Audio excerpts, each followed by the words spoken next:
every single place that I've lived so far in Asia, people were extremely nice. I'm not sure if I could have done the same in Europe.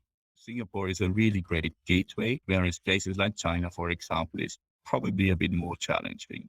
Moving to China in 2006 at that time was still a pretty crazy place.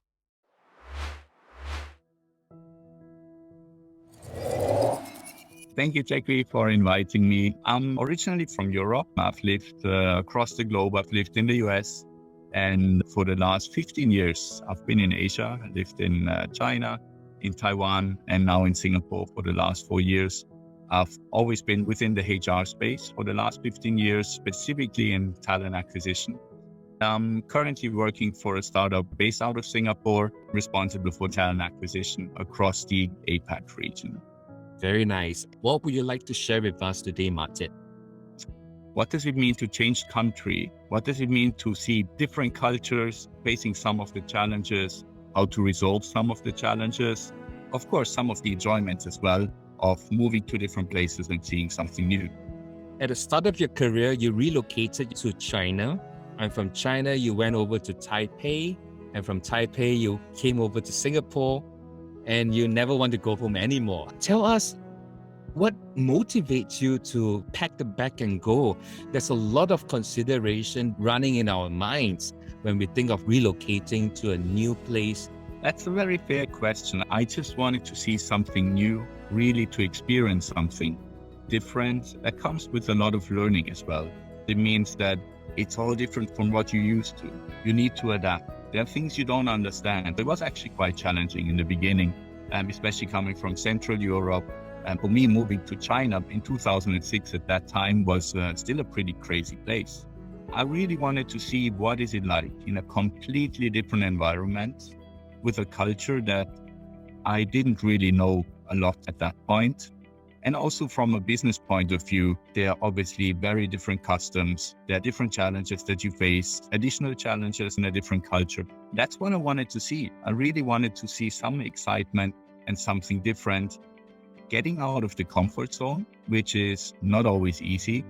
At the same time, once you're there, you appreciate all the new stuff. Then it's a pretty good feeling of success and of enjoyment to learn all the new things. Mm-hmm. Share with us your first experience in China. My first experience was moving to a small village in the countryside outside of Shanghai.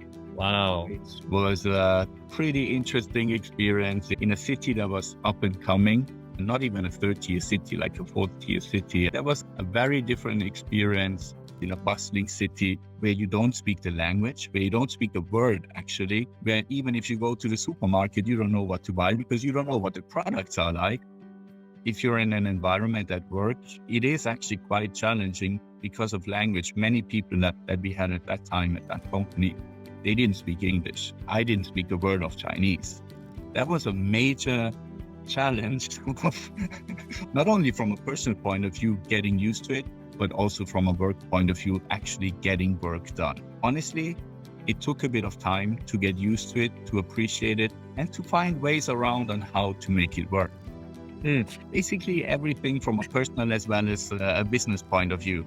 It can be as easy as going to the supermarket and buying something. You don't know how to communicate that and how to get it. And it can be as difficult as having a business problem that you need to solve, where actually you cannot solve it because of language inefficiencies. So that means you need to find a way around that. What I did is, for example, I worked on a small project on HR process optimization in the beginning. And the people that I worked with, they were great, but they didn't speak English well. And my Chinese was basically non-existent. We did a lot in writing because that worked quite well. We worked a bit with translators as well, which was not very efficient. But in that way, we found a way how we can work around the challenges that we're facing due to the different environment and due to me being new.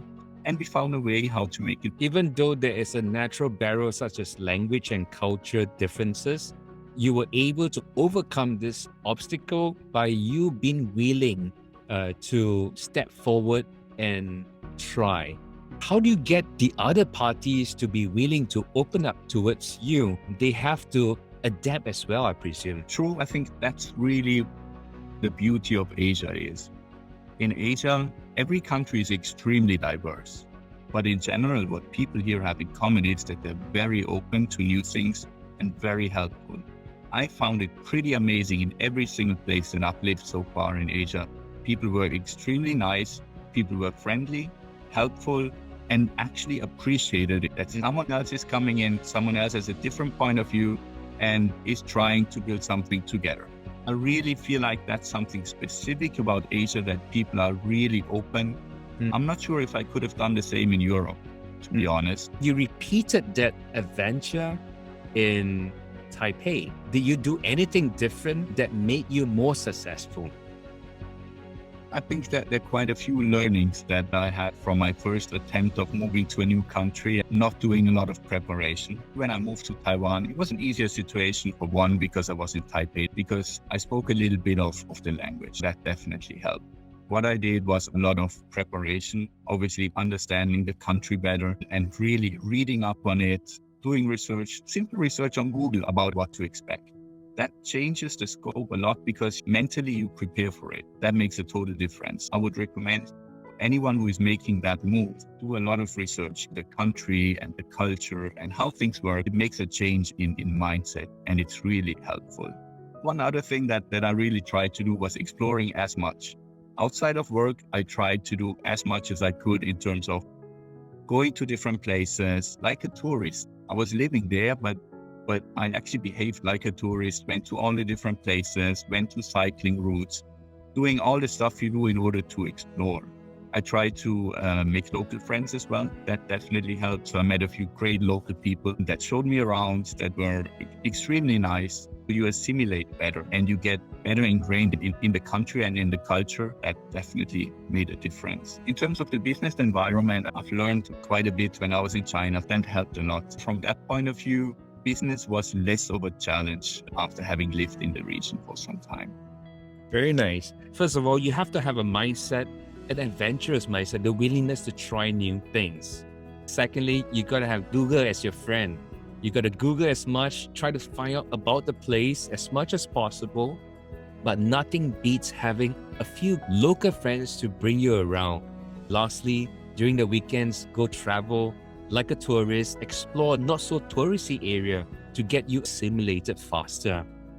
Your third experience coming to Singapore, to live in Singapore, would the advice be the same as going to China or Taiwan? Singapore is a very special place because it's a bit a mix of Western and Asian influences. So in that way, I feel like it's a bit easier to come in as a foreigner. My basic advice for people moving would be the same, because you need to have the mindset. You need to be open to something new.